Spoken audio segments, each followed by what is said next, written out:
আবু হানিফ সরকার লিখে যাচ্ছেন মানুষের মঙ্গলের জন্য। তার লেখা বাণী হতে কিছু বাণী আজ আপনাদের পড়ে শোনাতে চাই। দেশের উন্নয়নের জন্য শিক্ষা ব্যবস্থায় আনতে হবে পরিবর্তন, ব্যবসা ক্ষেত্রে বাড়াতে হবে নজরদারি এবং সরকারি ক্ষেত্রে থাকতে হবে জবাবদিহিমূলক ব্যবস্থা।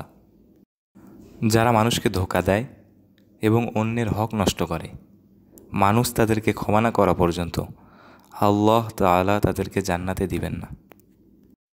সুস্থ থাকা অবস্থাতেই বেশি বেশি ইবাদত করতে হয়, কারণ অসুস্থ অবস্থায় সেগুলো না করতে পারলেও আল্লাহ তাআলার নির্দেশে ফেরেশতাগণ সে সকল ইবাদতের নেকি লিখতে থাকেন। প্রতিটি মানবজাতিকেই হতে হবে ধর্মপ্রাণ ও চরিত্রবান মুসলিম, অন্যথায় হারাতে হবে ইহকাল ও পরকাল এবং জাহান্নাম হবে স্থায়ী বাসস্থান। জীবনযুদ্ধে দু একবার ঠকে যাওয়া ভালো, অন্যথায় ভালো শিক্ষাটা কীভাবে পাবেন? মনে কষ্ট থাকলেও মুখে হাসি নিয়ে এগিয়ে যেতে হয়, কারণ এটাই জীবন। আল্লাহ তাআলার সৃষ্টির পরিমাণ অসীম এবং সব কিছুর একচ্ছত্র মালিক তিনি। জীবজগৎ ও প্রাণীজগতের সব কিছুই আল্লাহ তাআলা সৃষ্টি করেছেন মানব জাতির কল্যাণের জন্য। এজন্য আল্লাহ তাআলার শুকরিয়া আদায় করি, আলহামদুলিল্লাহ। খাদ্য, বস্ত্র, বাসস্থান, চিকিৎসা ও শিক্ষা একজন নাগরিকের মৌলিক অধিকার। নাগরিকের এই সকল মৌলিক অধিকার নিশ্চিতকরণে আওয়ামী লীগ সরকার নিরন্তর চেষ্টা চালিয়ে যাবে বলে আমার বিশ্বাস। দেহের ব্যথার চেয়ে হৃদয়ের ব্যথা অনেক বেশি কষ্টদায়ক। যে ক্ষমা চাইতে জানে এবং ভুল স্বীকার করতে জানে, সে সবচেয়ে বেশি ভালোবাসা ও পুরস্কার পাওয়ার যোগ্য। বিশ্বাস পৃথিবীর সবচেয়ে দামি জিনিস। এটা উপার্জন করতে কিছু কিছু ক্ষেত্রে সারা জীবন লেগে যায়, কিন্তু হারাতে 1 সেকেন্ডও লাগে না।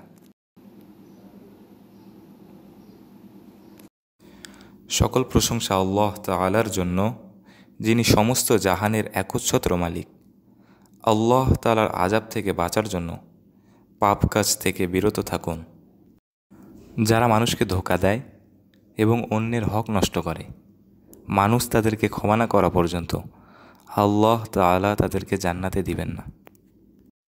সুস্থ থাকা অবস্থাতেই বেশি বেশি ইবাদত করতে হয়, কারণ অসুস্থ অবস্থায় সেগুলো না করতে পারলেও আল্লাহ তাআলার নির্দেশে ফেরেশতাগণ সে সকল ইবাদতের নেকি লিখতে থাকেন।